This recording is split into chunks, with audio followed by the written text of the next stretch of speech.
El Zarco, por Ignacio Manuel Altamirano. Capítulo 2. El terror. Apenas acababa de ponerse el sol un día de agosto de 1861 y ya el pueblo de Yautepec parecía estar envuelto en las sombras de la noche. Tal era el silencio que reinaba en él. Los vecinos que regularmente en estas bellas horas de la tarde, después de concluir sus tareas diarias, acostumbraban siempre salir al respirar el ambiente fresco de las calles o a tomar un baño en las pozas y remansos del río o a discurrir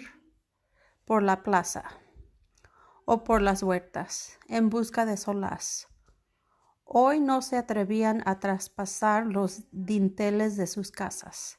y por el contrario, antes de que sonara en el campanario de la parroquia el toque de oración, hacían sus provisiones deprisa y se encerraban en sus casas, como si hubiese epidemia, palpitando de terror a cada ruido que oían. Y es que a esas horas, en aquel tiempo calamitoso, comenzaba para los pueblos en que no había una fuerte guarnición el peligro de un asalto de bandidos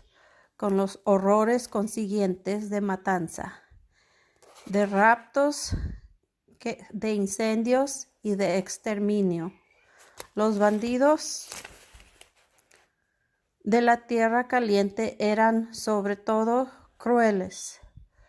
Por horrenda o innecesaria que fuera una crueldad, la cometían por instinto, por brutalidad, por el solo deseo de aumentar el terror entre las gentes y divertirse con él. El carácter de aquellos plateados, tal era el nombre que se daba a los bandidos de esa época. Fue una cosa extraordinaria y excepcional, una explosión de vicio, de crueldad y de infamia que no se había visto jamás en México. Así pues, el vecindario de Yautepec, como el de todas las poblaciones de la Tierra Caliente, vivía en esos tiempos siempre medroso, tomando durante el día la precaución de colocar vigías en las torres de sus iglesias para que diesen aviso oportuno de la llegada de alguna partida de bandoleros, a fin de defenderse en la plaza en alguna altura o de parapetarse en sus casas.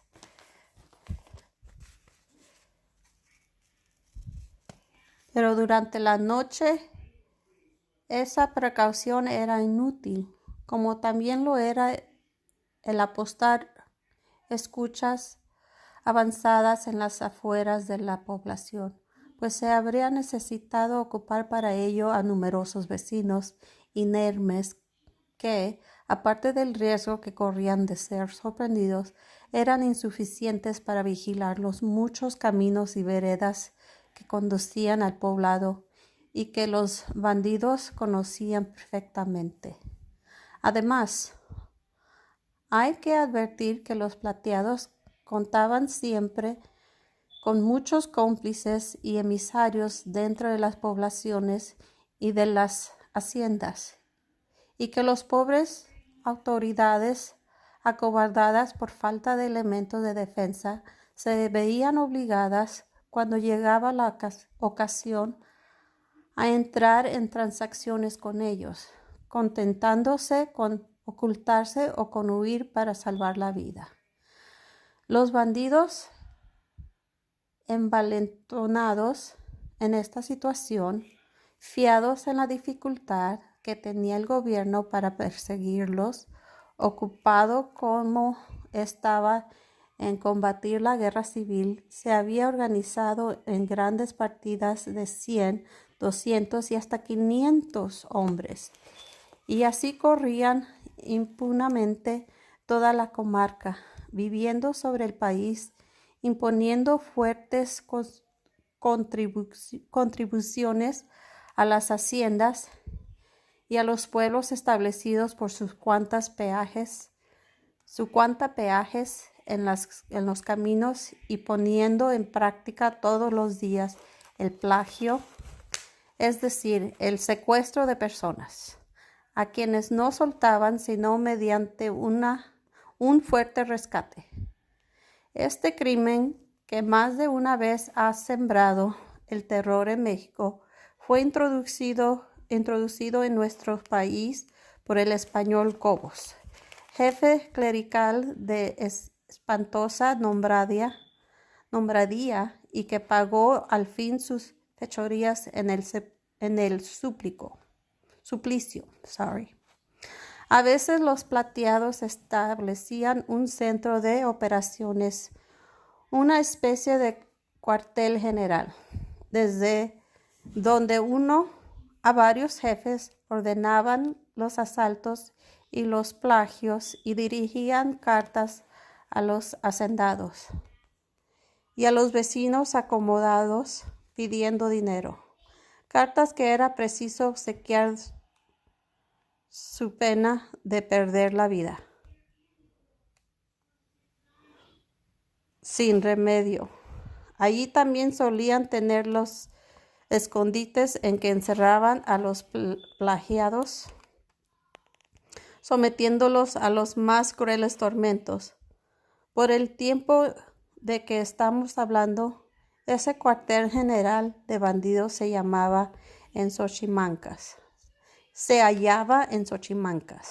hacienda antigua y arruinada, no lejos de Yautepec, y situada a propósito para evitar una sorpresa. Semejante vecindad hacía que los pueblos y haciendas del distrito Yautepec se encontrasen por aquella época bajo la presión de un terror constante. De manera que así se explica el silencio lúgubre que reinaba en Yautepec en esa tarde de un día de agosto, y cuando todo incitaba al movimiento y a la sociabilidad, no habiendo llovido, como sucedía con frecuencia en este tiempo de aguas, ni presentado en el cielo aspecto algún amenazador. Al contrario, la atmósfera estaba limpia y serena. Allá en los picos de la sierra de Tepoztlán se agrupaban algunas nubes teñidas todavía con algunos reflejos violáceos. Más allá de los extensos campos de caña que comenzaban a oscurecerse,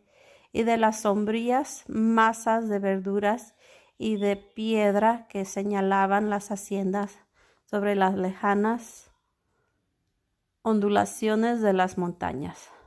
comenzaba a aparecer tenue y vaga la luz de la luna, que estaba en su llena.